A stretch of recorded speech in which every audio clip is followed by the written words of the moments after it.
Hello, good morning, and welcome to Scot-Secure, Scotland's largest cybersecurity conference. I'm Mark Stephen. I'm going to be chairing most of today's event. This is day one. If you're going to be tweeting about it today, if you could put in hashtag Scot-Secure, that would be useful. It just allows everybody else to follow the action, as you know. We've transferred as much of the value from the physical events to this virtual event as is possible. We've got presentations, discussions, and networking via live chat facilities. We have also a great range of solution providers from across the supply chain in the exhibition area. I say this every time, but it's absolutely true. These events are only really possible due to the support from sponsors. So please, if you can, take the time to visit the stands and engage with them, make it worth their while.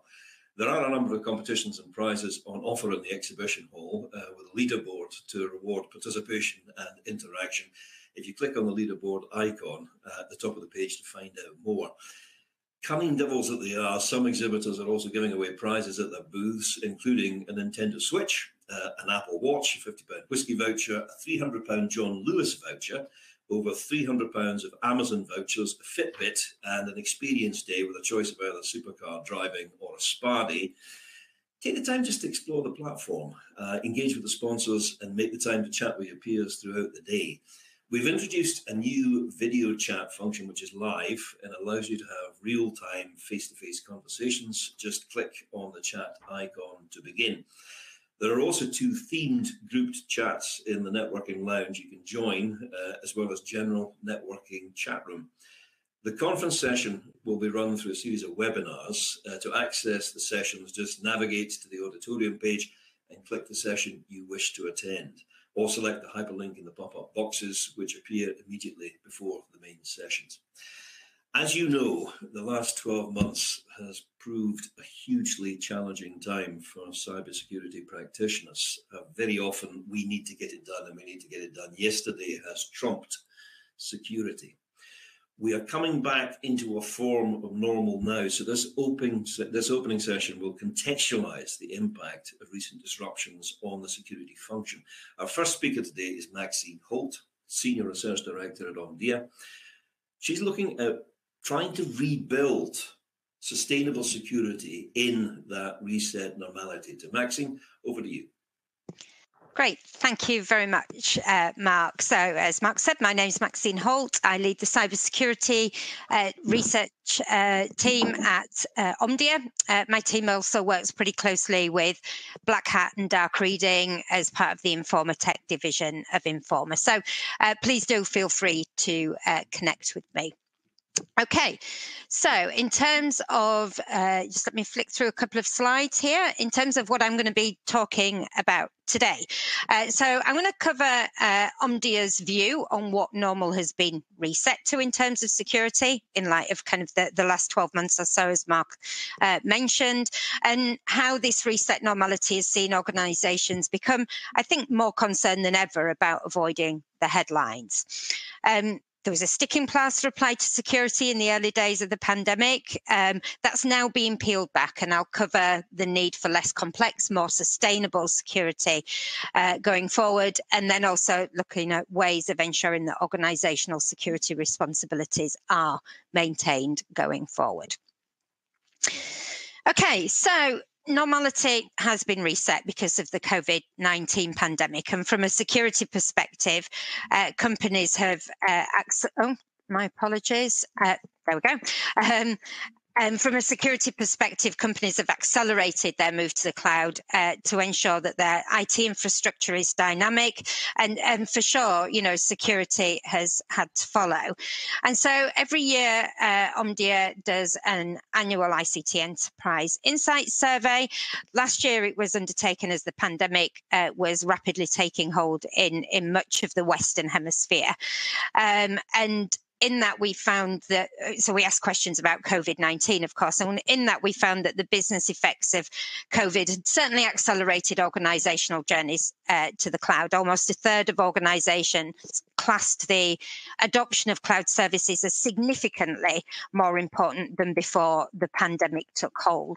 But I think, you know, such was the speed with which organisational journeys to the cloud had to happen. This kind of the security side of things just needed this kind of band-aid, this sticking plaster to be applied over the top of security to get through the early days. And why did this happen? Well, every organization had to evaluate its day one business requirements so that they could keep these essential activities going.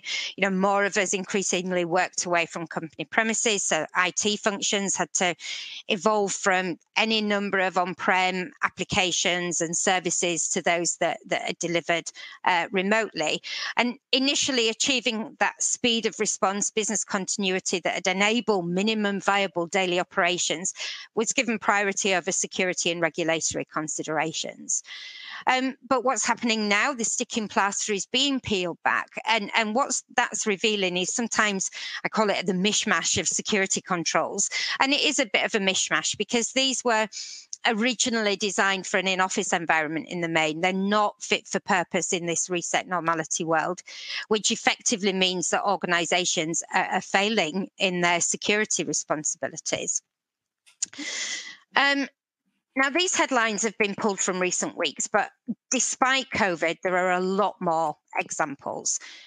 What I'd like to get across here is that I can put together this slide every day, and every day it would look at least a little bit different.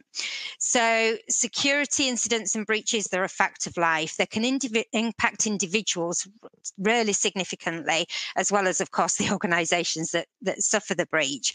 Sometimes a breach can be self-inflicted, I'm afraid. So lax security controls, a lackadaisical attitude to security, we still see that far too often. But sometimes I do think the breach is unfortunate. Organizations do take security seriously, but they're targeted. An attacker finds just one little gap in a company's armor to take advantage of.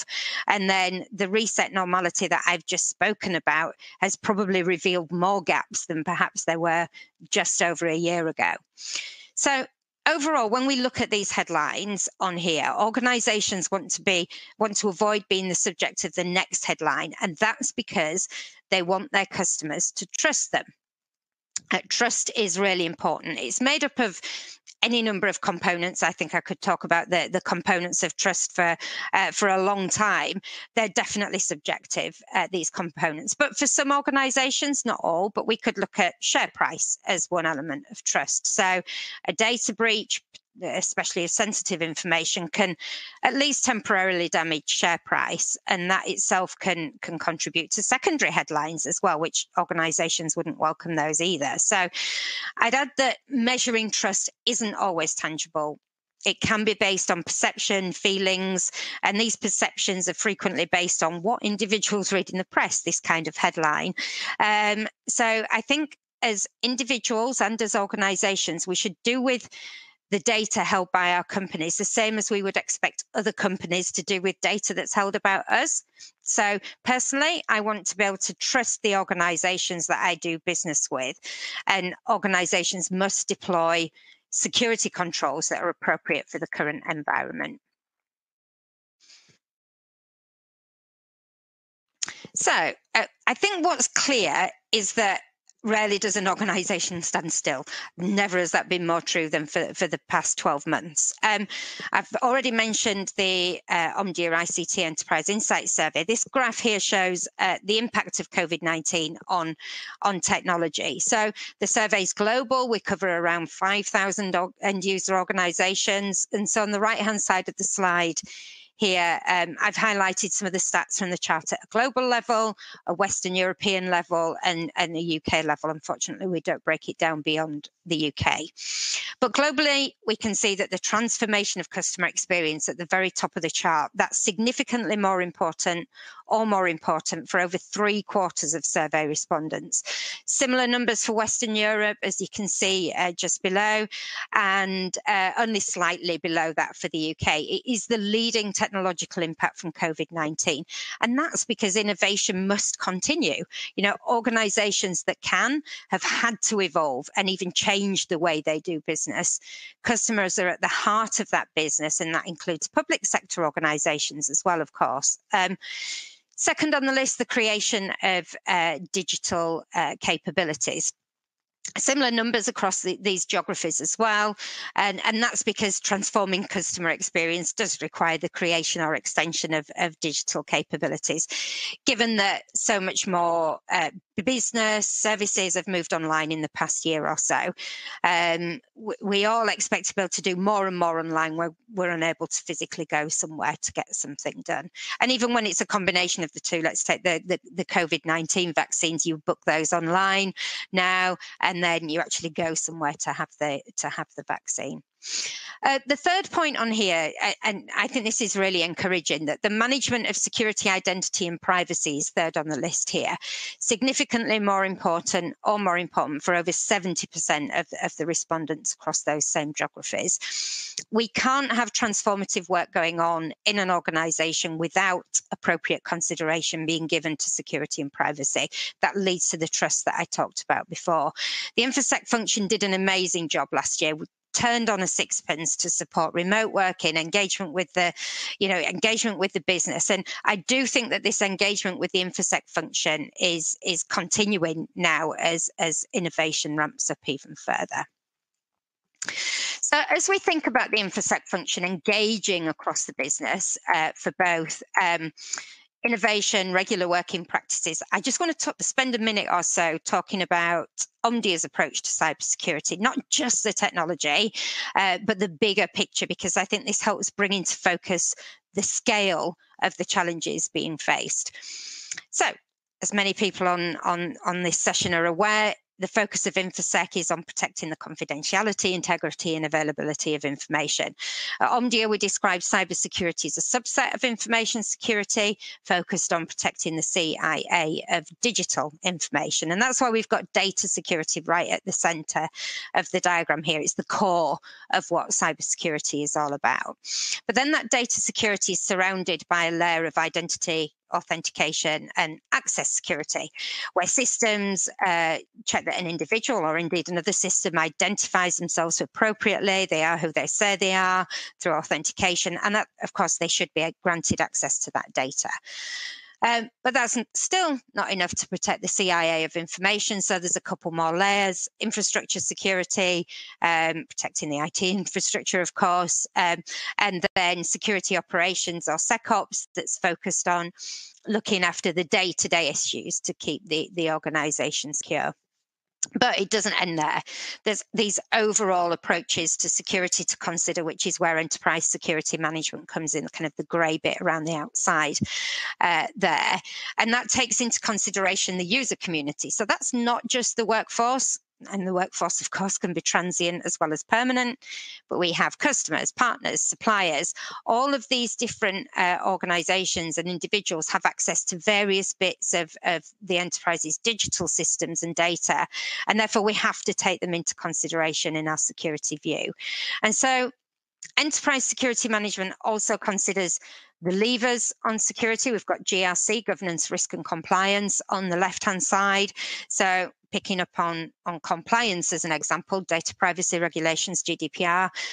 They're not security regulations, but the security function does have a lot of the responsibility when it comes to providing the appropriate protection that the regulations demand. On the right-hand side, you can see people, process and technology. This is about security controls comprising these three elements. We can't rely on technology alone to protect the organization. So often individuals think of security, cybersecurity, as being about tech. Yes, it's a really important component, but it isn't the be-all and end-all. And I think what this diagram gets across is that cybersecurity as a subset of information security is huge. It's a complex area. There's a lot involved in having the InfoSec function work across the business as this innovation continues and we adjust to the reset normality of today.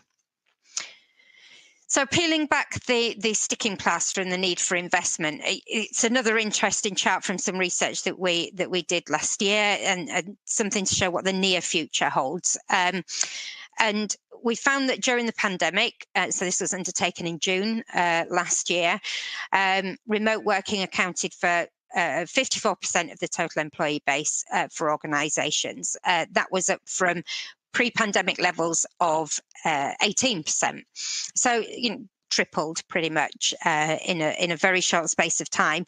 In a lot of organisations, of course, it was higher, but not every organisation could deploy remote working.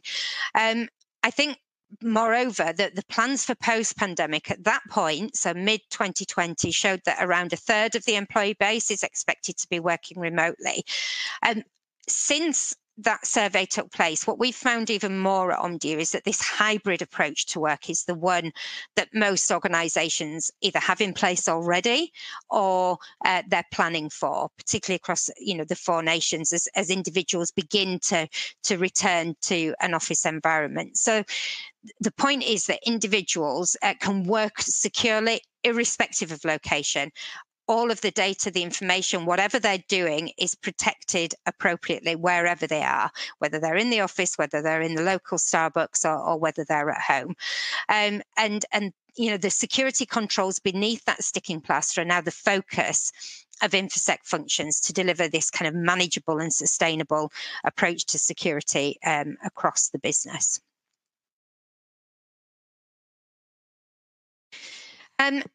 But it's not straightforward. If only it was just completely straightforward, click a button and there we go. But unfortunately, it isn't. So another of the questions that we ask every year in ICT Enterprise Insights is how well organisations are doing on having a proactive approach to cybersecurity and digital risk. And we found that although fantastically, 43% of organisations have either got a fully developed approach or are well advanced when it comes to cybersecurity and digital risk, that does leave a sizable proportion of 57% that have a substantially inadequate approach. That varies little year on year. And I think that's most likely the threat landscape keeps moving. It's difficult to feel like you're maintaining pace. There's a skills shortage. The skills shortage has changed very much over the last year. In that, of course, it's not as much of a shortage as before. There's certainly not a shortage everywhere, but a lot of mid-sized organisations, they don't have round-the-clock in-house security operations to deal with alerts, for example.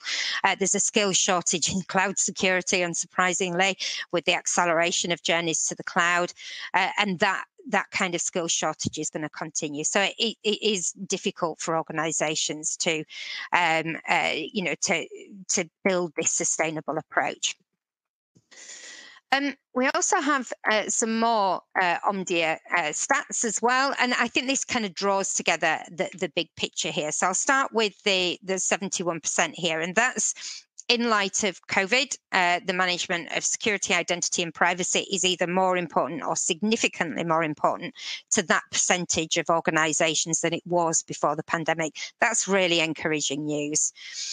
Next, there's a 52% number. So that's about the management of security, identity and privacy again, but that being in the top 3 IT trends of importance for organisations. So that's really good news too.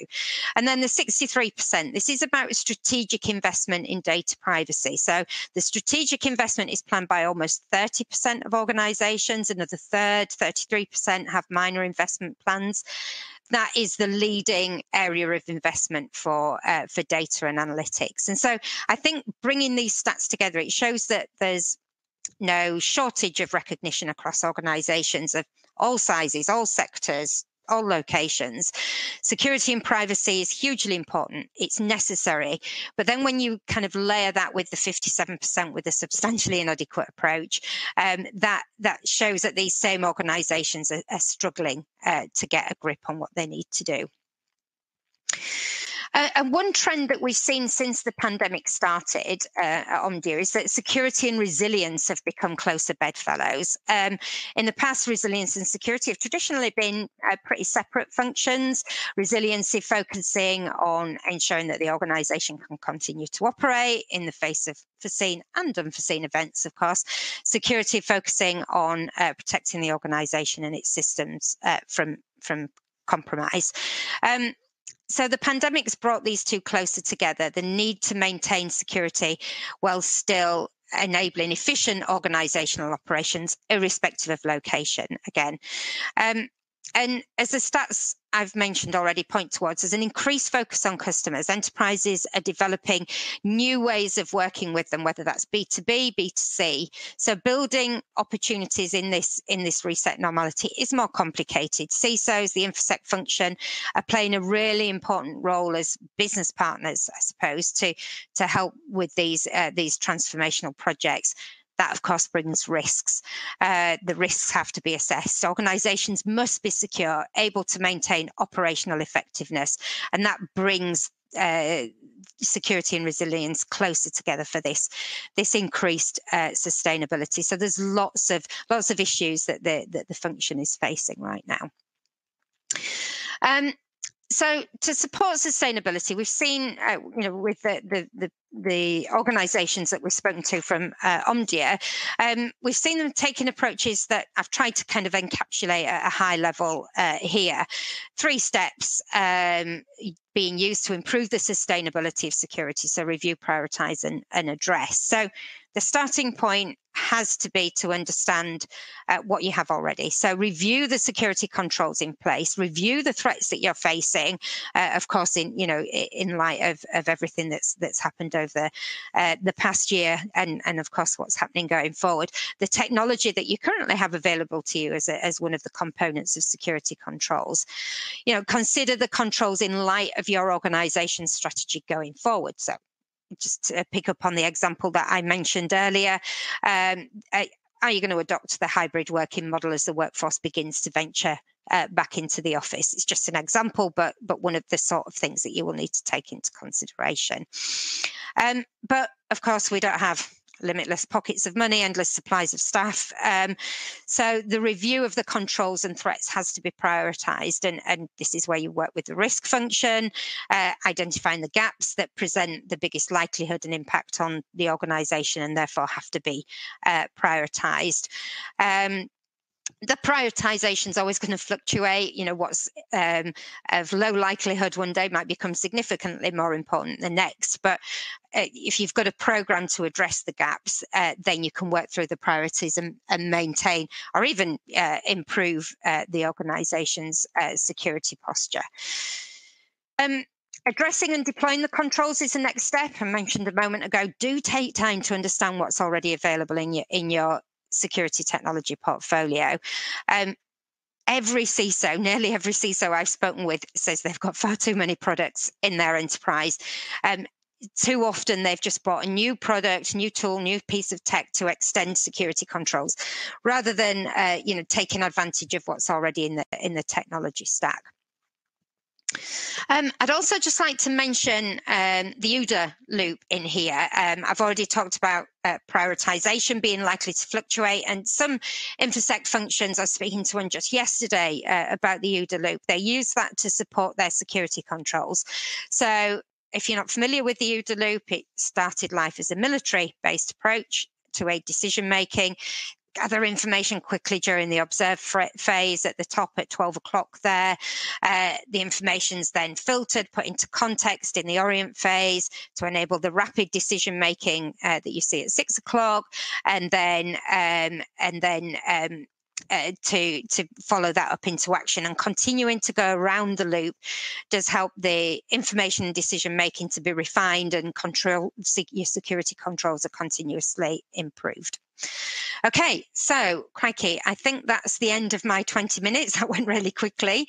Thank you very much for your attention. Please do connect with me, LinkedIn, Twitter, and I'm very happy to take questions later as well as part of the Q&A session. But I'll hand you back to Mark now. Thank you. Maxine, thank you very much for that. And as Maxine says, if you've got any questions based on what she's just said, and then go to the bottom of your screen, there is actually a facility there that allows you to put in questions, and I'll process them through. Once all 3 speakers have spoken, we'll have a Q&A session at the end of that, and there'll be a chance to sort of, hopefully shed some light on some of the things that certainly I've got a few questions which I'm not entirely clear on so far, but I'll get to the bottom of it. Our next speaker is Ringrose, who's a threat prevention specialist at Checkpoint. And again, how do you go about protecting a workforce that is essentially very, very spread out? So, Adi, over to you. Thank you, Mark. Hey, folks. Good morning, and thank you for joining this short talk on securing the modern hyper-distributed workplace. The game plan for the next 20 minutes is to talk about something called SASE, Secure Access Services Edge. First, I'm going to touch on user expectations and user experience in the modern digital workplace. I'll then move to cloud transformation and the impacts that we're seeing of enterprises moving to these newly distributed environments. The what's in it for you bit comes next, and this is around how SASE, as a concept that was put forward by Gartner in 2019, aims to support these newly distributed users, applications and data. In addition, SASE creates opportunities for both efficiency and an overall improvement in security posture for organizations. I'm going to then bring us to a close with a short overview of our approach, the principles that we believe should be front of mind when looking to adopt SASE services and enable secure, contextual, zero-trust access to applications. And personally, I believe this to be incredibly relevant at the moment, as working from anywhere has now become the new standard. Digital transformation has accelerated years in the last 12 months, with many companies declaring that they're going to maintain remote working moving forward. And I'll come back to this topic in a moment. But of course, this situation poses some not insignificant both security and infrastructure challenges for organizations. However, if we take a step back and look at it from a user experience perspective, what is it these folks actually care about? We're living in this bold new world of the digital workplace, or anywhere employee working from home, the office, and hopefully very soon planes and trains. And this new generation of workers don't want to be restricted to their corporate issued laptop, or in the context of the stock image on the left, a 1994 Texas Instruments calculator. Joking aside, employees want to have the flexibility to use any device with disparate operating systems and device ownership models. But most importantly, they want to be able to access all of the applications and corporate resources needed to complete their daily tasks. And really what we're trying to deliver here is as much of a friction-free user experience as possible. So the question it poses is not only how do we secure the digital workplace, but more importantly, how do we actually enable it? But if we start by looking at architectural changes, many businesses have embarked on a cloud transformation journey. There's nothing massively new there. However, this evolution in remote access requirements aligned to the digital workplace constitutes quite a profound change to corporate networking and our work environments overall. Subsequently, we're experiencing a fundamental shift or fundamental change in how network security specifically is being implemented and also consumed. Consider these two pretty tectonic shifts in the way that we work. First, on the left, applications. One of the consequences of cloud transformation is that corporate applications and corporate data, which historically, or at least a few years ago, used to reside almost exclusively within the data center, are becoming increasingly scattered. Some apps have transformed to SaaS services. Other applications have moved to public and private cloud infrastructure, such as AWS and Azure. And in parallel, many applications still reside within traditional data centers, company intranets as an example. Now, the benefit of this move to the cloud has been that it's enabled increased agility, the consequence being that applications tend to be spawned and move around much quicker than they've ever done in the past. The second tectonic shift on the right is this move to the digital workplace. We've been forced to embrace remote work, and this has now become a strategic shift in work patterns. Many customers are telling us that for them, remote working is here to stay. In fact, Gartner predicts that by the year 2024, remote workers will represent 30% of all employees worldwide, which is actually a huge increase. So these changes from what used to be quite a concentrated enterprise IT environment into this new modern hyper-distributed architecture bring with it some additional operational complexity in order to protect all these elements, scattered users, scattered applications, and scattered data, and at the same time enable secure access to your applications. We've ended up deploying multiple network security point products from multiple vendors, which of course increase operational and management overheads. So the huge promise of cloud transformation has actually introduced an equally large set of challenges. And to add some color to this statement, we get to the spaghetti diagram. In this new world, we want to, on the left-hand side, work from anywhere, and on the right-hand side, have access to everything we need to do our daily tasks. Access to the public internet, SaaS applications like Office 365, Slack, Salesforce, applications that are hosted in both public and private cloud instances, AWS and Azure, and applications that still do reside in on-prem DCs, so things like company intranets.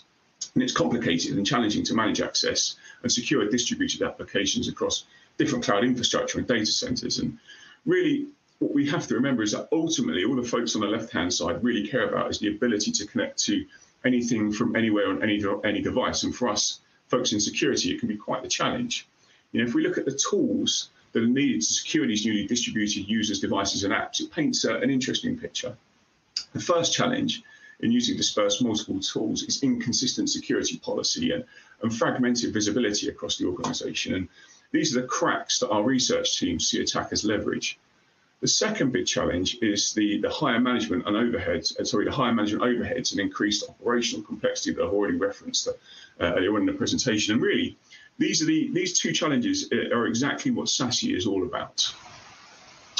So the idea behind SASE is to transform network security from the traditional approach of point products, which are deployed and managed by organizations on their own network, to a unified cloud service model. And by doing so, SASE aims to provide consolidated security for both remote users and branch offices, to secure connectivity to applications, and to provide zero trust network access. SASE is a relatively new term. As I mentioned, it was a concept that was put forth by Gartner in 2019, and in the past year or so, it's become quite a buzzword in the network security industry. You know, we see many customers looking to adopt SASE solutions, or at least components of SASE, often as part of a broader process of cloud transformation, supporting this shift to remote work. So I just want to spend some time in the second half of this session really focusing on two things. Firstly, sharing the ethos and principles we believe should be guiding organizations looking to undertake a network security transformation project and adopt SASE. And secondly, I'll share some of the common use cases that we see customers looking to address by implementing SASE components. Now, at the center of any SASE solution is the cloud service. In our case, this is our global service for network security. Customers connect their users and their offices to the cloud service, and then from there, subject to whatever security controls and policy a customer would like to implement, we securely connect all the users to the services they need. So it's corporate applications, SaaS applications, and the internet. And there are really two important parts of a SASE offering. It's securing that connectivity for remote users and securing those branch offices, which is generally achieved via SD-WAN integrations, which is another super important part of any SASE service. So a few words on the key principles that we believe should be used in building any SASE solution. Firstly, we shouldn't be compromising in any way on security. You know, we at Checkpoint are known for excellence in advanced threat prevention, and in the context of our own SASE solution, we continue that razor-sharp focus for detecting advanced threats. More so through proactive prevention, we'll stop zero-day attacks before they actually get to the target. Principle number 2 is all around unification. Again, in the context of what we do here at Checkpoint, we've focused and will continue to focus on consolidating management, consolidating our logs, threat intelligence, and consolidating our enforcement technologies into a single unified service.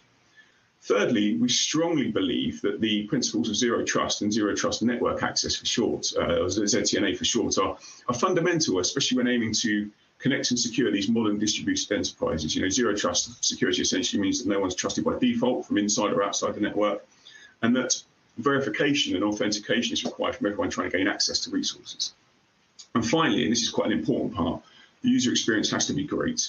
You know, to use again our own service as an example, a lot of effort goes in on our side to delivering a truly global service that provides users with excellent networking performance. You know, 5 nines uptime, low latency, making sure that we deliver a really, really slick user experience.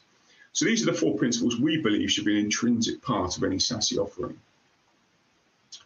I wanted to dig a little further into principle number 2 to provide a bit of a view on the art of possible with SASE. The original architectural model that was put forward by Gartner in 2019 consisted of a convergence of a number of security functions. I think at that point it was about 8. Unification is one of our core principles, and we up the ante a little here, and we're actually consolidating 11 different security services or security functions. You know, Checkpoint has been a long-standing leader in the network security space. We've got really strong capabilities spanning next-generation firewalling, secure web gateways, advanced threat prevention, DLP, DNS security, and of course compliance. And these are robust, field-proven technologies. And in the context of our SaaS offering, we've adapted these to the cloud and are now delivering them as that unified service. On a previous slide, we talked about zero trust as being an important principle. Last year, we acquired a company that focused almost exclusively on zero trust network access. And these remote access capabilities really enhance SASE offerings that have now been fully integrated into the service that we offer. We also now include web application firewalling capability and API protection. And this new WAF technology, as well as email security and SaaS application security, are further additional cloud-based security services that have now been fully integrated into the SASE offering that we have here at Checkpoint. So strong threat prevention we believe to be a key value. You know, many organizations focus on the access control aspects of SASE, which is great, but we believe in order to be successful, it has to do much more than deliver access control. It has to be able to do more than just connect users to applications and the internet. For SASE to be successful, it has to really do two things. We've got to protect our employees, we've got to protect our applications from cyber attacks. So with users, our approach to this has been to provide true zero-day threat protection by incorporating something called threat emulation and threat extraction. Threat emulation to open content in a controlled environment. This is a second-generation CPU-level sandbox to detect malicious behavior. And threat extraction to proactively sanitize documents with no delays or impact to business productivity, delivering them in real time. And this is achieved through something called CDR, content disarm and reconstruction. So we're removing any active code from documents. We've also added our zero phishing technology in here, so we can block zero-day phishing attacks in real time. And this is super important. It means we can proactively prevent attacks through threat emulation and threat extraction and anti-phishing with actually no impact on business productivity. Moving to the applications themselves, the second important function of SASE, protecting applications from cyber attacks, we believe to be also critical. Our approach here is to utilize our IPS technology, protecting applications from exploits and providing a layer of application virtual patching at the network level. And we've added to that a WAF capability to provide threat prevention at the actual application layer itself. Finally, we integrate with third-party identity providers, and this is done to provide protection from user or employee impersonation and from account takeover. Essentially, we need to ensure that the folks logging into these SaaS applications are who they say they are. So I wanted to dig into some use cases next, and I'm going to start with remote access to corporate applications hosted either on-prem or in the cloud. So the need to modernize remote access has been greatly accelerated with the recent shift to remote work, and the application access side of SASE addresses three quite unique use cases in this area. Use case number one is all around VPN replacement. SASE can help organizations move from a traditional VPN to a simplified and much more efficient and user-friendly remote access service. And as this service is consumed as a cloud service, it should be completely elastic and automatically scaled to align with an organization's dynamic needs. Something like this would have been extremely useful in March last year. The second use case is around supporting BYOD and contractors. SASE solutions should have the ability to support access from unmanaged devices, and it should be great in facilitating simple and secure access for contractors and for employees connecting from their personal devices.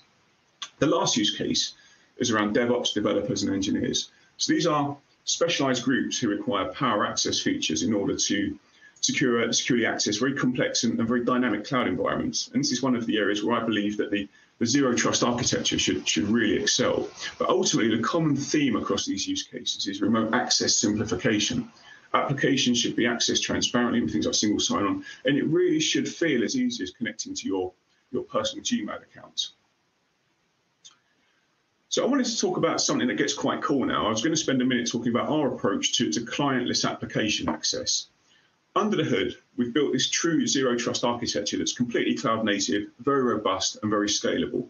And at its core, this architecture has a very strong separation of duties between a control plane and a data plane. We start by deploying something called application connectors. This is a really lightweight Docker container component. It's installed with a single command line, typically up and running in minutes, and the deployment experience is about as simple as it gets. The application connector makes an outbound connection to our cloud service, which serves as a tunnel through which we can then grant application access. And by using an outbound connection from the data center, it means that organizations can essentially lock down and prevent any direct inbound connections. The control plane is responsible for user authentication via external identity providers, for session management, and for managing user access to things like single sign-on, cloud discovery, and privileged access management. This means that the user never gets direct visibility to the data center, and each user only sees the applications that they're authorized to actually see. Finally, the cloud gateway uses application-level reverse proxies to facilitate application isolation and granular application-level access control and visibility. So one of the very powerful things that's gained from using these application-level proxies is the ability to provide forensic visibility into user sessions, something really valuable for security audit and investigation requirements and tasks. So with a single click on a log, we can provide really granular visibility to remote access, even things like a complete video recording of a user's RDP or SSH session. So there are some real benefits to adopting this kind of zero trust architecture. Firstly, moving to a least privileged access model. Data center components are never exposed to users. Employees and external contractors are granted via really granular controls access to only the authorized applications that they can see, enabling quite a significant reduction in an organization's attack surface. And pretty unique in the ZTNA space is integrated threat prevention In our case specifically, we go beyond access control and provide IPS and WAF to protect the actual applications themselves. And using those application connectors that I referenced earlier with the outbound connections means we effectively conceal the data center from direct inbound traffic, providing protection from denial of service attacks. And our use of those application level reverse proxies in the cloud allows us to provide really, really granular visibility, single sign-on, and true application level access control. Essentially, ZTNA enables organizations to take access policy management a step further, moving from a traditional network-centric policy to a zero trust policy that focuses on applications, users, and an actual security posture. So we've looked at remote access to applications. I wanted to talk about the other side of SASE now, which is securing user and branch office internet access. A large proportion of the successful attacks that we see at Checkpoint, ransomware, phishing, and breaches, they begin with a user who's been compromised in some way whilst accessing the internet. So again, I wanted to dig into specifically 3 main use cases for SASE internet access.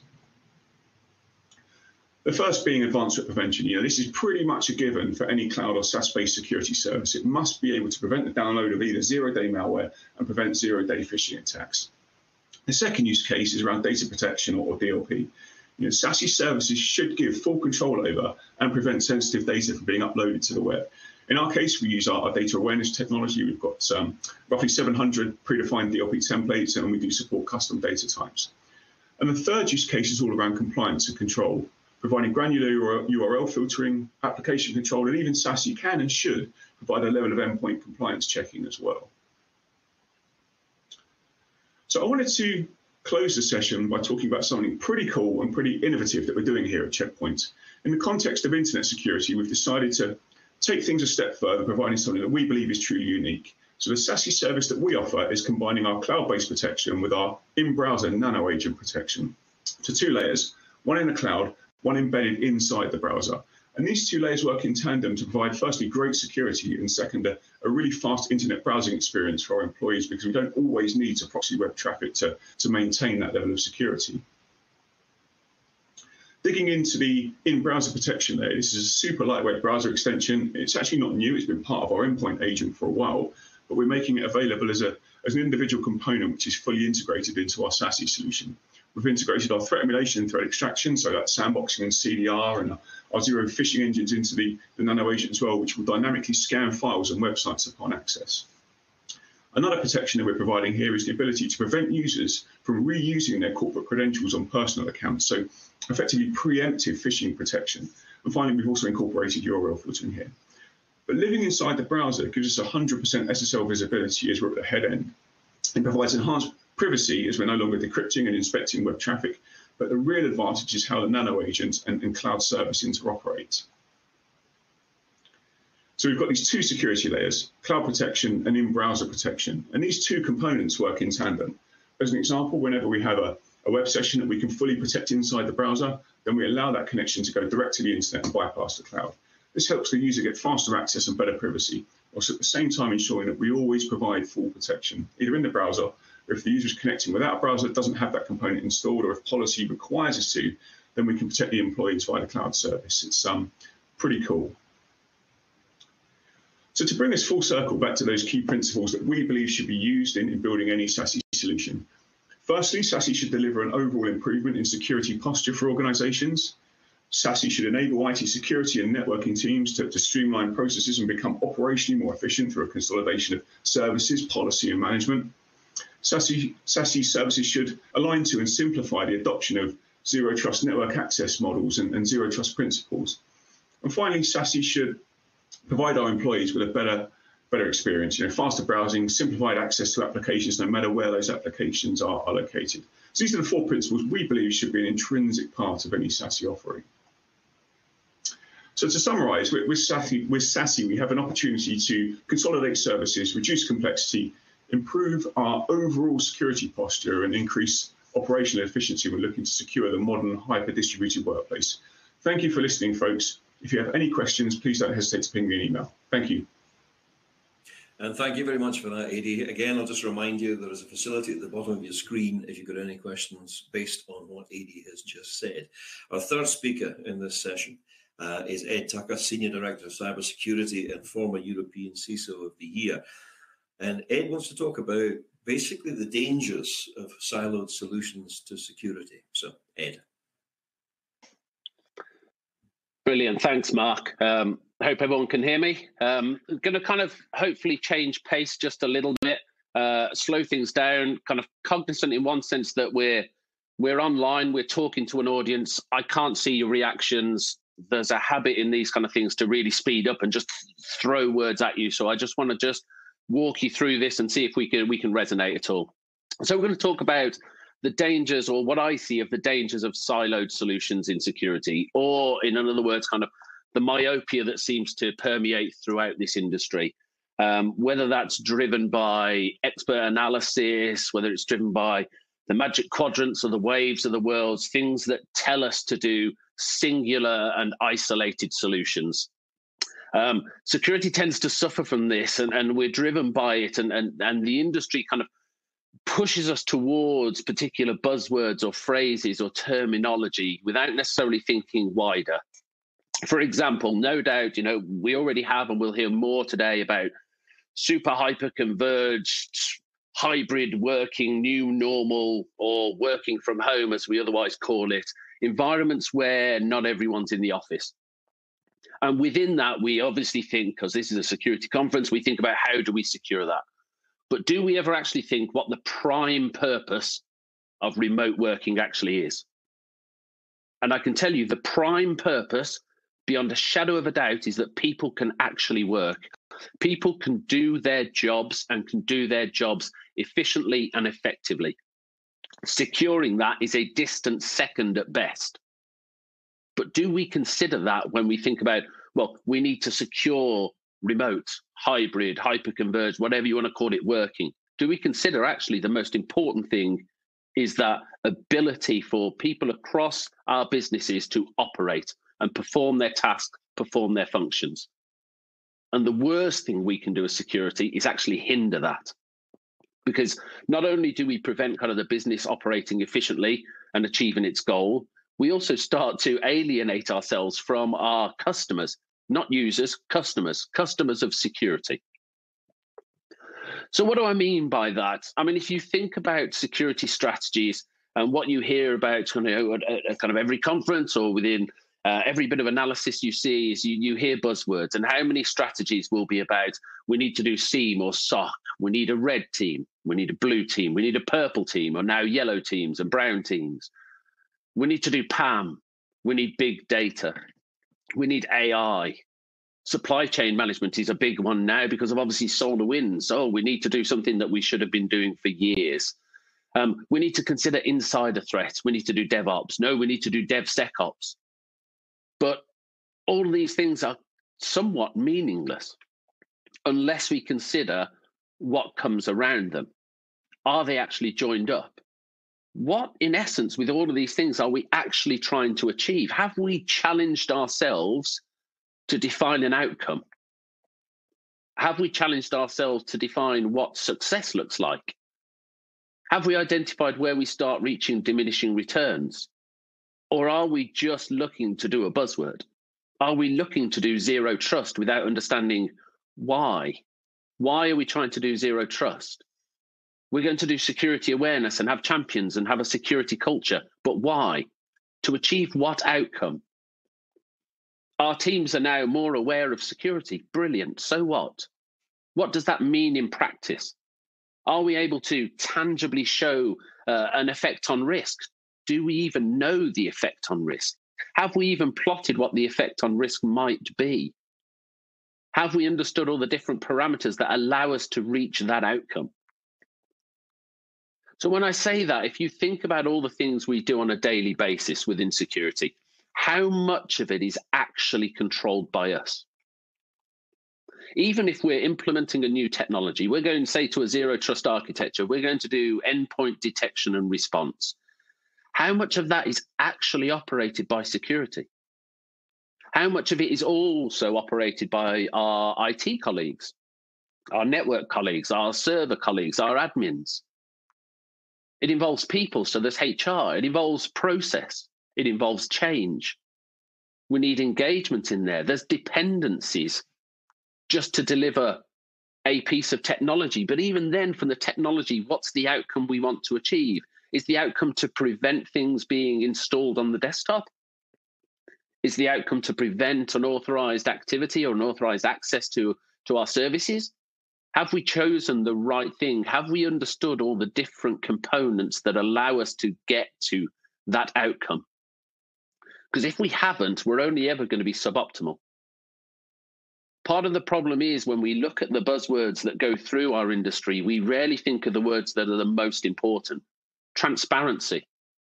As security, do your customers understand what you're doing and what you're trying to achieve? Are you able to do that without interfering with their daily lives? Do you consider operation of how all your security controls and your initiatives are actually operated on a daily basis and by whom? Do we consider maintenance? How maintainable are all the things that we want to do? Access control, brilliant one. We're really good at setting, or generally, really good at setting access control, permissions and requirements for new starters. We're quite good at taking them away when people leave. But when people move roles, so if someone moves from HR to marketing, do we go through the process of ensuring they now only have access to the things within marketing that they need to have access to? Or do they gather control? Do they gather permissions throughout their life cycle with our organizations?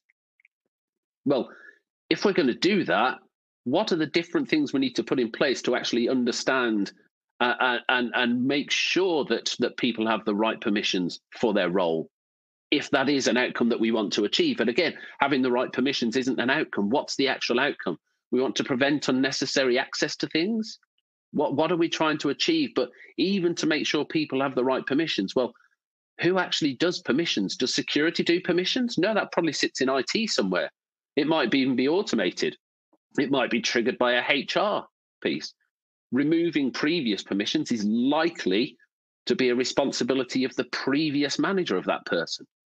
Well, how are they engaged? Do they understand their role in this and what actually it's trying to achieve as an outcome? Think about policies. Why do we have policies? I mean, every single organization out there from a security angle will have policies. But to do what? To achieve what? And how do we ensure that having policies actually achieves that? If we have a policy, we need to communicate it.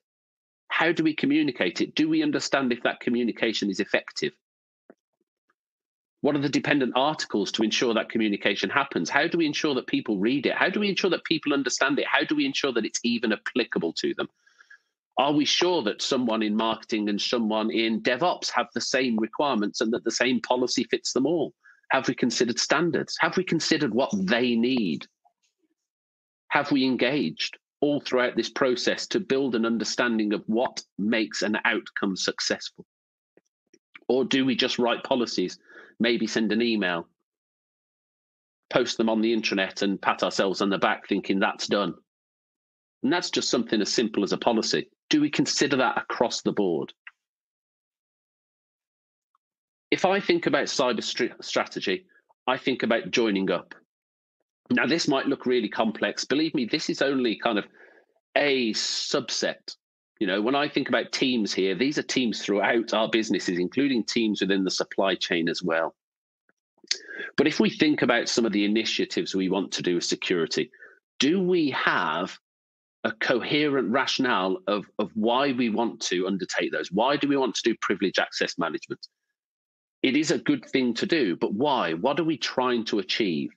Do we have a view as to where we are today? Do we truly understand the parameters that make up our risk? Do we understand the deficiencies in some of our control sets that privileged access management might be a solution to? Or do we jump into a solution? Do we jump into a solution that privileged access management is a good thing to do, therefore we should do it? But do we already do it? Do we already limit the controls that people have? Well, if we do, then that's an element of privileged access management. It doesn't have to be a tool. But it comes back to challenging ourselves as to what outcome do we want to achieve? Really challenging ourselves. What is our problem statement? Working out our requirements, working out our outcomes, working out all the different elements that make up successful delivery of those outcomes, and then going into some kind of solution mode. And solution mode isn't just technology. It is miles away. You will need more process than you will technology. You will need more people than you will technology. We need to consider the join-ups between these different elements.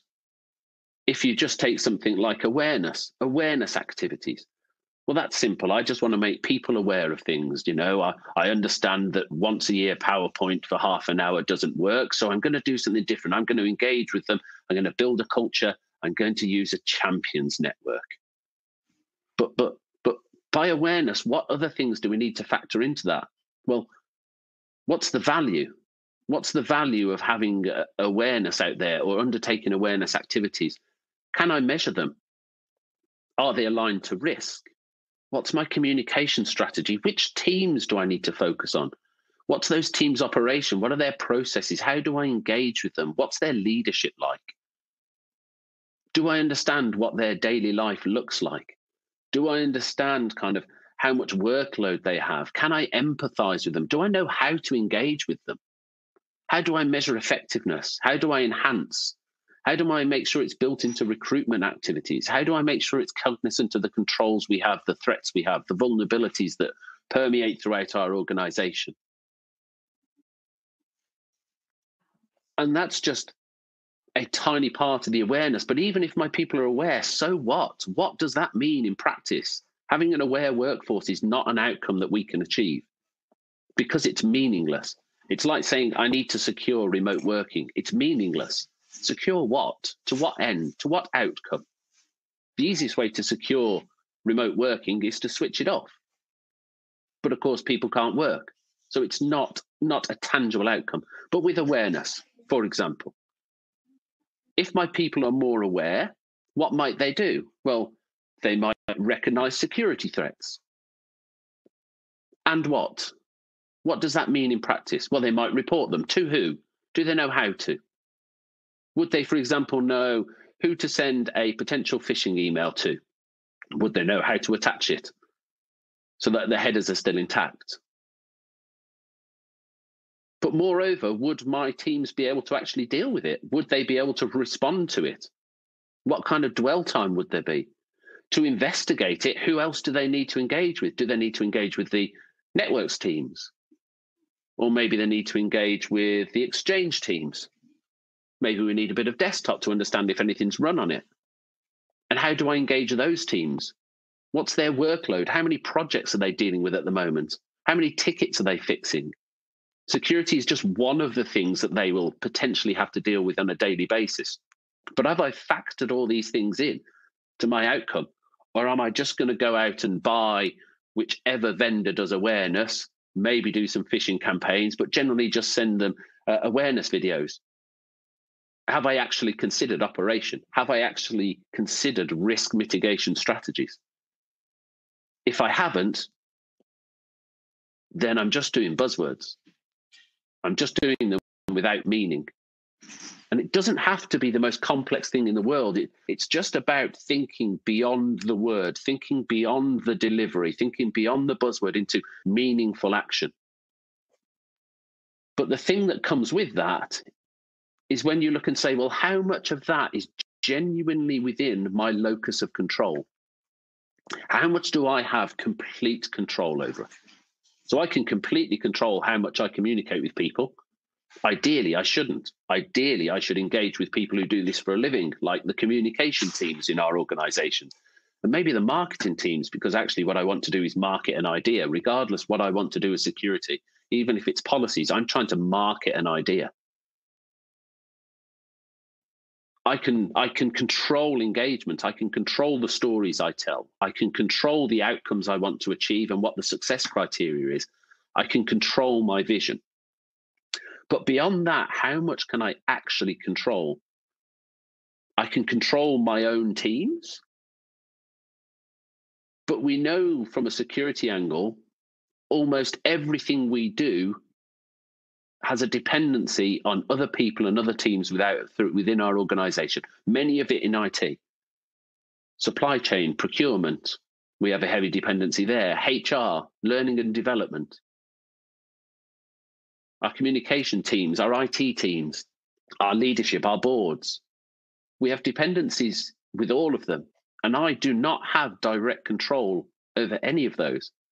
I have the ability to foster relationships with them.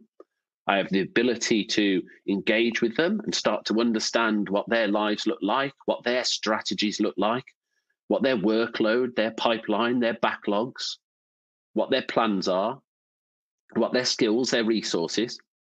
But I don't directly control them. So I must understand some of my dependencies and start to map them out for any of my deliveries. If I look at awareness again, how many people will look at awareness and say, we need to do targeted interventions for our administrators, our finance teams, our board members and their assistants because they're at high risk? Am I doing that because industry tells me they're high risk, or do I actually understand the uniqueness of my organization? So my organization and your organizations are all unique. They have different employees at them. End of list. How do I know that my finance team needs targeted interventions, targeted awareness? Do I just assume it because they deal with financial matters? Am I assuming that these people have a greater need, a greater targeting against them? Yes, we know that adversaries would like admin access, but how many of them can escalate privileges? Are they just looking for a route in full stop? Which employees in your organization are most likely to receive a phishing email? Probably those with an external facing address. Don't just assume certain people need targeted interventions. Actually assess your organization first.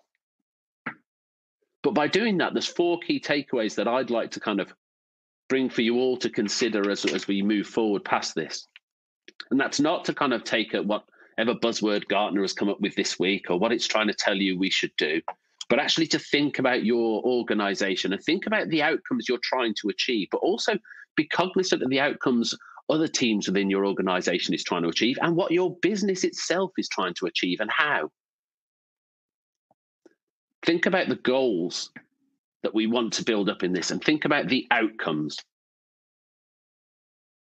But then think about all the different elements that enable us to get to those outcomes. Challenge ourselves to think properly before we undertake action and before we plan out. Consider all the collaborative effects that we need to put in place to make sure things happen, whether that's collaboration with our end customers because we want to push out a new policy or some standards or guidance, or we want to communicate with them, or dependencies on teams to undertake some security activity on our behalf. And empathize. Understand that everyone else has a day job, and that day job isn't security. Security is everyone's job. Well, to an extent, but actually it's our job. Marketing isn't everyone's job. Well, kind of it is, but it's marketing's job. IT isn't our job. Well, it kind of is, but it's IT's job. We need to understand and empathize with how all those different teams operate. Security is not the most important thing in the world. Within your business, if your business cannot operate, it basically stops and security becomes completely redundant. Availability is the most important in the CIA triangle. It always has been. Remote working means that people need to work. The clue is in the title. They may be remote. That may give us some theoretical risks that we need to factor in, or there may be some genuine things that we can factor in there, as there is in a return to the office. But what does that mean in practice? The working bit always takes precedence. And we as security here are to facilitate outcomes. But our outcomes should meet at least 3 mantras. They should be transparent. They should be accessible, so people know how and where to use them. And they should be maintainable. Otherwise, all we do is we build something shiny and new and allow it to gather dust. And it becomes unusable or unwieldy. And that is my ... So thank you for listening. Ed, thank you very much for that. Some fascinating, multiplicity of questions in there. But we come now to a section where we can actually get your questions to the first 3 speakers. Ed said there that cyber strategy is the process of joining things up. So this question directly relates to that. And I'm going to put it to all three speakers. Ed, for a start, are companies doing enough to work together to deal with cybersecurity threats? No, I don't think they are. I mean, part of which is, you know, when we look at threats, how much do we actually contextualize them towards our own organization, or do we just treat them as generic threats? You know, in the same as risk, or when we talk about vulnerabilities, you know, traditionally we talk about CVEs in that. We don't think about things like process weaknesses or configuration issues. And often do we actually contextualize them to our organization in terms of, even with a CVE, if I've got two assets with the same vulnerability on them, do I understand where they sit in the architectural stack to understand from a prioritization what needs to be done? But also the teams or the asset owners that look after them, do I understand where they are? Oh, they've got 5 projects to deliver and 43 changes to do, and I'm going to throw a massive vulnerability at them and say, you need to patch this now. You know, it's like, well, does that mean we don't deliver something for the business, or does it mean we don't make this change today? You know, what's my cumulative effect when I do that? And am I alienating myself from them? And it's the same with threats. Am I just dealing with theoretical? Or what is it I'm trying to achieve? What's the outcome I'm trying to actually get here? And how can I build that into what I do on a daily basis? Same question to you, Maxine. I mean, how do you make people think in a more holistic sense so it doesn't just stop at the boundaries of your business? Yeah, I do think that organisations are getting a bit better at kind of the contextualisation that Ed was talking about. They know they need to do more of it because there's so much going on that, you know, if they were to just try to tackle everything, they wouldn't get kind of 10% of the way down the list for sure. So they really do need to do the prioritisation, I think, that I was talking about earlier. We're seeing a little bit more as well of multiple organisations working together too. So certainly driven by kind of the bigger type of companies and the providers as well. So some of the service providers are doing more work together to help organizations as well and help deliver some of that contextuality into what they're doing, because they're really, you know, it's really just pretty much impossible to deal with everything. So they have to deal with the highest priority and the stuff that is really important to them. So it might be that, you know, Ed mentioned CVEs. And it might be a really big CVE, but if your organisation doesn't have that CVE relevant in there, why run around like a headless chicken trying to deal with it? Far better to deal with something that's of much greater importance to your individual organisation, but not everywhere looks at it in that way either. Edie, what are the potential risks of not working cooperatively with other companies? That's a great question, Mark. The big benefit that I see looking at it purely from a cybersecurity vendor's perspective is that one of the very powerful things we leverage is that shared threat intelligence across our entire infrastructure. To give you an example, you know, we pick up a phishing campaign in Australia targeting one of our customers' users. All of our customers are then protected in real time. So for me, that strength in numbers actually is a real benefit to organisations, and the more we can work together, the better. Okay, coming back to something that you actually said, Maxine, security lapses and home working. You can be as thorough as you like and people can be as aware as you like, but I mean, it is a fact of life that working from home occasionally scrambles your brain. It doesn't matter whether it's your kids or your daughter or whatever the hell it is, you know, it's only going to take one lapse. Yep. Absolutely, absolutely. And it's been so difficult for people over the past year. And, you know, you were taken from a lot of people in an in-office environment, and then all of a sudden you're working from home. Here you go. If you were lucky, you got corporate provision equipment to be able to deal with it. Not everybody was that lucky. Some people had their home laptops 6, 7 years old home laptops to work on, and it was so difficult for people. And they, you know, from a security perspective, I heard one organization talk about, you know, when you press the Windows button on a Windows laptop, of course, you press the Windows button and L to lock the screen when you're walking away from it in an office. That was applied pretty much across the board in an office environment. As soon as those same laptops were taken to working from home, fewer than 1% of the numbers that were in office actually were still applying Control L. So that kind of a different mindset, because you have a different approach when you're working from home. It's easy to go, you know, make some lunch, grab some coffee, answer the door, you know, all of these things that are very different to working in an office. And I think that individuals were kind of thrown into that environment at first, but InfoSec functions, and I think to Ed's point again, InfoSec functions did a really great job last year of thinking about why people had to go and work from home. It's to enable the business to continue working, whether that's public sector, private sector. It was to help the organisation continue. And I think that InfoSec functions did a really good job. Once they got everybody moved, or the IT function had got everybody moved, InfoSec it started to work a lot more closely with the users to help them. We saw some really great examples at Omdia last year of organisations helping, you know, even just a list of how to make sure your router's secure, just basic stuff like that. But it was really helpful to people. And I think that kind of, you know, that kind of approach has kind of had people, you know, switch their mindset a little bit. And there's still a long way to go.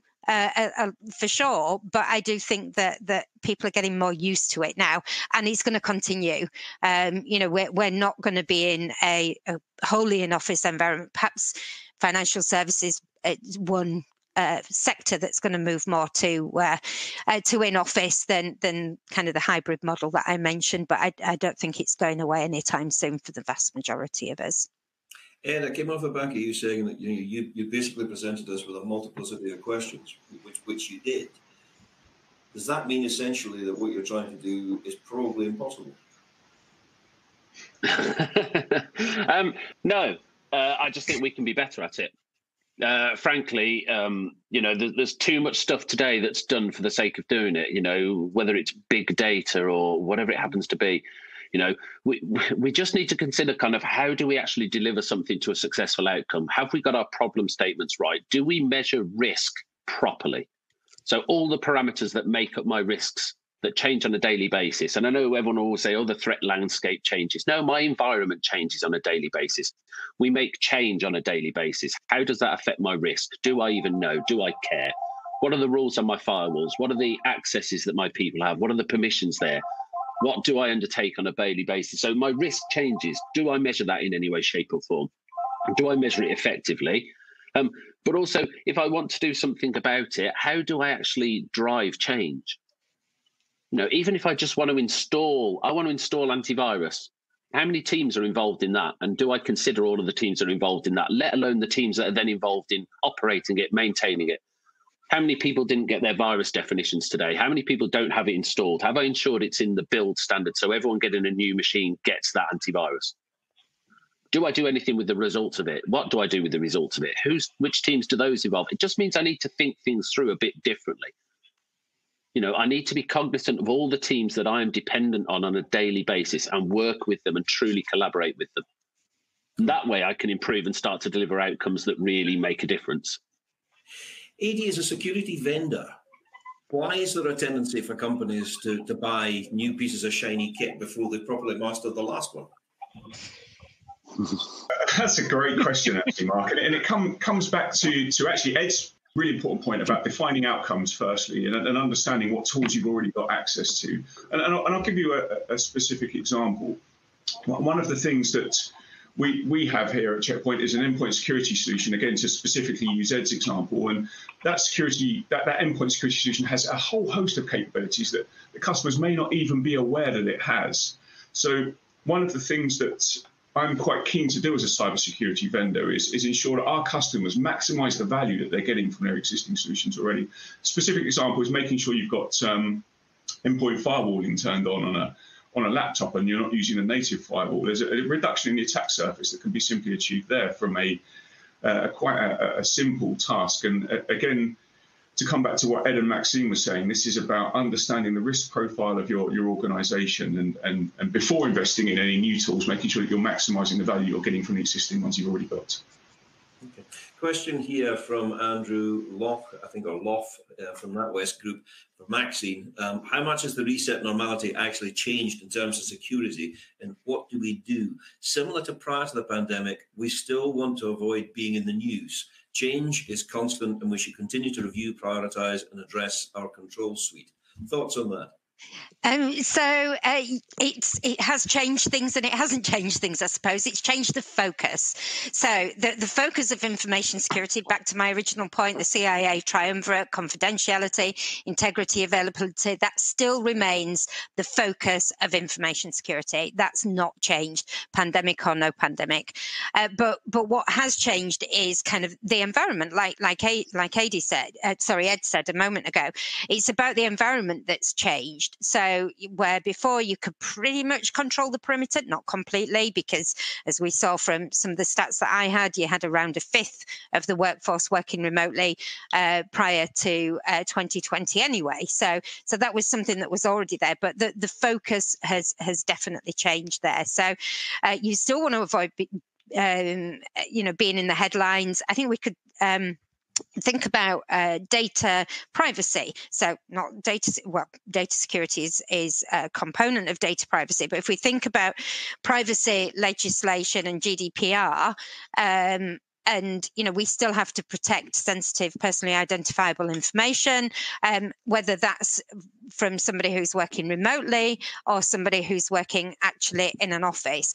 So that's definitely changed for the InfoSec function, in as much as they need to protect that data even when somebody is working remotely to be, in this reset Normality. So they still need to protect, in this case, the confidentiality of that information, but the environment's changed and they need to think about it in a slightly different way, or extend their previous thinking. So that's just an example, but I think that's kind of, the basic raison d'etre for information security hasn't changed, but how you apply it has changed and evolved. Using the figures that you use, Maxine, I mean, going from 20% to over 50% of people working from home, Ed, if we're talking reset Normality, do we see it being a drift back to just 20% working from home? And if there's a kickback against that, will the kickback come from the workers, or will it come from the companies?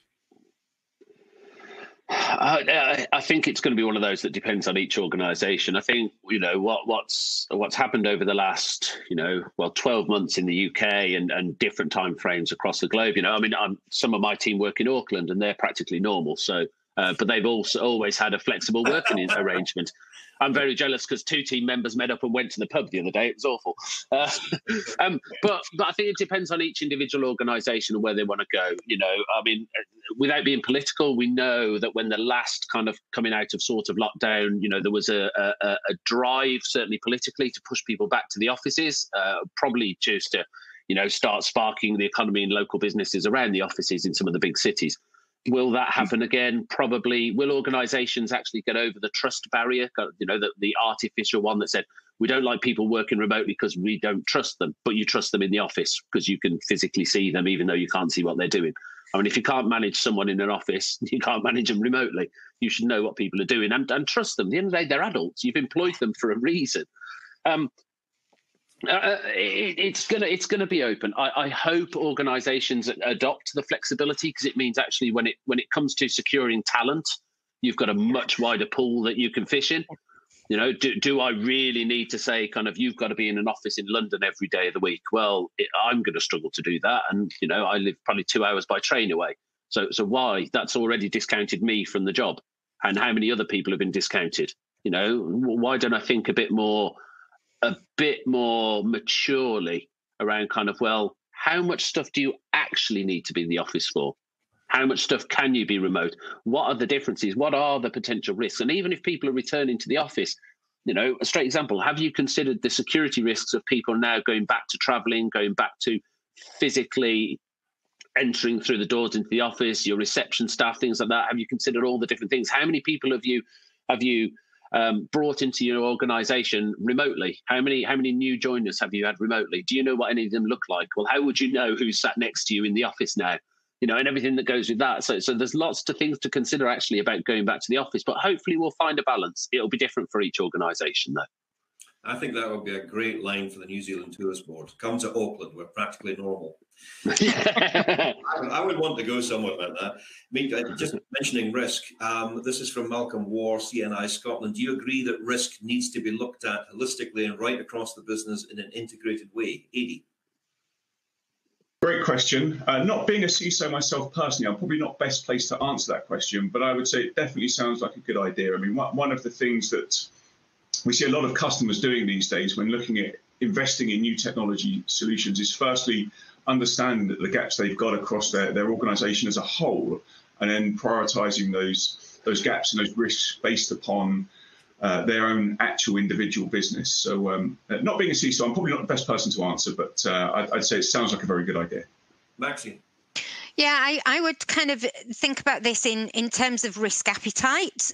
So I think that's a good starting point here, because holistic, I always kind of squirm a little bit of that word because it's got so many connotations. But if you think about it, you know, if you've got, you know, you can define your organizational risk appetite. Again, that's not easy, but you know, we need to think about organizational objectives, and then how the organization's governed, and then that leads into, if you remember my circular diagram, we got governance, risk and compliance around the outside as one of the influencers on security. And so organizational objectives lead to organizational governance, lead to information security governance. And then from that perspective, you're working with the risk function, and you can kind of review the organization's risk appetite, and therefore, you know, kind of the you know, thinking about risk at a high level, and then drilling down into the individual risks that you might face in your organization, the usual kind of likelihood multiplied by impact to determine risk. So, you know, definitely organizations need to be taking another look at risk right now, because it's, you know, things have changed, as I said. So it's definitely worth looking at it across the organization, but bearing in mind risk appetite as well. Thoughts, Ed? Yes is the simple answer. The main thing I'd say is that we need to get better at risk. I mean, just about everything that we do from a security angle, we should be able to tie back to risk in some form, whether it's one of the parameters for specific risks or overarching risks. Risk appetite's a really hard one. You know, generally speaking, we'll say this is our risk appetite, and it's wrong, you know, because most of our risk assessment is done on theoretical risk, because we don't measure the ongoing movement of those parameters that make up the risk. You know, what are our threats on a daily basis? What do they really look like? What are our weaknesses and vulnerabilities? What is the general impact? You know, if we lost the entire HR database tomorrow, does that stop us operating? No, we can recreate it because everyone's still here. You know, generally speaking, if you say your risk appetite is 7, it's actually probably 3. It's just you don't realise how much risk you're carrying on a daily basis. And the closer we can get to a genuine view of what the real risk appetite is that we live with, then we can start to look at initiatives that will actually have a tangible impact on real risk rather than theoretical risk. I think too often we spend our lives in the theory of risk rather than the reality of risk. You're nodding along with that, Maxine? Yes, yeah. I think that's spot on. You know, we can see lots of things from any number of vendors where they help with risk appetite, but it is only a help, and it is kind of down to the gut feel of the organisation and being realistic, because, you know, there's so much to do. We've talked about how much there is for an infosec function to do. There's so much to do that it's now impossible to keep on top of everything all the time. You can probably see it, AD at the moment, but we are hoping to get him back shortly. Sorry, you're right. Yeah, I was going to say it kind of fits in. I know there was another question around kind of the awareness and how do you determine which teams might require kind of that additional support or interventions. Well, you know, as a great example, if you're worried about phishing emails, then why don't you have a look at kind of what's being delivered today or what's being blocked today and who it's being targeted at, if it's being targeted, if there's any, correlation that certain elements or certain people in your organization are more prolifically targeted than others. Well, there's an easy bit of information that's right at your hand to kind of say, well, I know that, for example, John in marketing seems to be a prolific recipient of phishing emails, even the ones that are blocked. Now, that might be because he's got a wide social media profile. It might be he's used his email address for different reasons. He might be signed up for lots of things. But there's a tangible place that I can say, well, these are people that I might need to do a targeted intervention because in all likelihood, they're going to receive a phishing email. Not just go with they work in finance, therefore they're at risk. One of the joys of doing these digital conferences, you get questions from areas that, frankly, well, I wouldn't have expected this. This is from Gary Peaston from the Church of Scotland. It says, in my case, we have well over 1,000 users who are, for want of a better word, volunteers. We can't realistically provide endpoint protection for personal devices, so it's a struggle to ensure they're as protected as they can be. Any suggestions? Yeah, yes, in one sense. So I think so a great place for things like that would be a place like, I think, Internet Matters. InternetMatters.org is a great resource that you can point them at. I mean, one of the joyous things is endpoint protection. If you think about the end consumer, the public, and we target kind of security solutions at the public in general, they should all have antivirus and firewalls and this, and they're all designed to be run by people who have knowledge and expertise of those technologies. Would you get I'm going to pick on marketing again, I don't care. They're generally actually quite IT savvy. Would you get your marketing team to run your antivirus for you? No. So why would you expect them to do it in their home lives? Why don't we design technology, in terms of protecting the public, that is actually usable, that's actually understandable in some regards? It doesn't require someone to be an IT operator or a network expert or a security ninja to actually have a clue what the hell it's telling them. It's really hard to secure them. I would point them at things like Internet Matters and the resources there and say, there's some really good stuff here, but it's your risk appetite. How much, Maxine, does this lie at the feet of people like yourselves? Because if I did a buzzer here this morning, and I pressed the buzzer every time I'd had an acronym, I would have repetitive strain. It's kind of built into the field, and it must be rather off-putting for people. Oh yeah, it is. Absolutely, it is. And I'm no fan of technobabble, as we could call it, TLAs, three-letter acronyms. There's far too much of it going on. And yeah, I completely agree that it's the responsibilities of organisations like us, of industry bodies as well. So let's take NIST and the ISO and maybe the likes of ISC squared and ISF, so on and so forth. All can. Right there. There you go. Yes. So there you go. They're company names, so I can get away with it a little bit. But there's organisations like that I think we do have this collective responsibility to try and make it more straightforward. So Ed mentioned.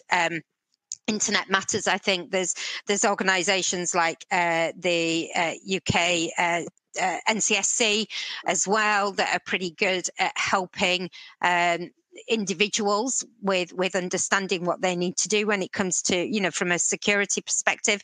But it is difficult. And yeah, we should all be making extra efforts not to talk in acronyms and like I say, technobabble. It doesn't help the vast majority of people. I'm going to make this the last question. I'm going to put it to Edie. Nice to have you back, Edie. This is Callum Ray from St. Leonard's School. And again, it follows on exactly what we've just been talking about. I wasn't sure when you joined there. Whenever I raise security awareness in my organisation, I lose them with buzzwords. How do I break down the challenge of trying to make non-technologists understand the risks? How do you do that? It's challenging, and I completely agree with what Maxine said. We as an industry need to collectively get better at simplifying the terminology that we use and how we communicate that to both business but also to individuals. But if anything, I would suggest trying to provide real-world examples that are relatable to people's day-to-day jobs, and break the concepts down into things that, like I say, they can contextualize as part of their daily mode of working or daily mode of operation. But I do agree with both Maxine and Ed and yourself. We need to do a much better job as an industry of simplifying how we communicate cybersecurity and cybersecurity awareness to both business and individuals. Brief thoughts on that, Ed? I suppose, yeah. I mean, making it in any way kind of relatable, it is difficult. I mean, if you think about kind of what certainly people of my generation, what we did with things like the Green Cross Code, you know, around kind of how do we cross the road? Because there's a tangible thing there. I can see this big heavy metal thing moving at speed that's likely to kill me or put me in hospital, you know, and there's a threat to life there, and digital risk is a different thing. It's less tangible. It's kind of, it happens to other people until it happens to you, or even in some regards, kind of the banks, well, they recompense for where some of these things happen. But we need to try and break it into more tangible common language, into kind of common English, common language that people will understand. But they understand why. What are the risk factors, and what does it actually mean in practice? What does it mean if I overshare on Facebook? What does it mean if I check in, you know, at night because I've gone to a lovely restaurant? I want to do that because, you know, I want to show people that I'm at a lovely restaurant. But at the same time, what are my privacy settings? Have I told someone I'm not going to be home? What does that actually mean in practice? But without doing the whole scare story bit, because again, you know, the whole fear thing, it sells in our world because we buy stuff, you know, for enterprise security. We shouldn't use fear as a selling point for our communities and the public at large. We should just educate. Easier said than done. Easier said than done. I watched the Green Cross Code as an adult. I was the Tufty Club, which considerably predates that. Oh, yeah. Maxine, Holt and AD Ringrose, thank you all very much. That's a fascinating first session, and thanks for answering those questions. Thank you. Thank you for posing those questions in the first place. The next session is going to be breakouts. There'll be a choice of 3. You can go online and have a shifty at that at the moment, see which one you actually want to follow. This is actually a good time to visit the exhibition hall too. There's some great prizes available. I ran through some of those earlier. Take the time if you can to engage with the sponsors. We need them. We need to keep them on board. And obviously speak with other delegates. But we're going to take a break just now. We will be back at 11 o'clock. Thank you for your attention so far.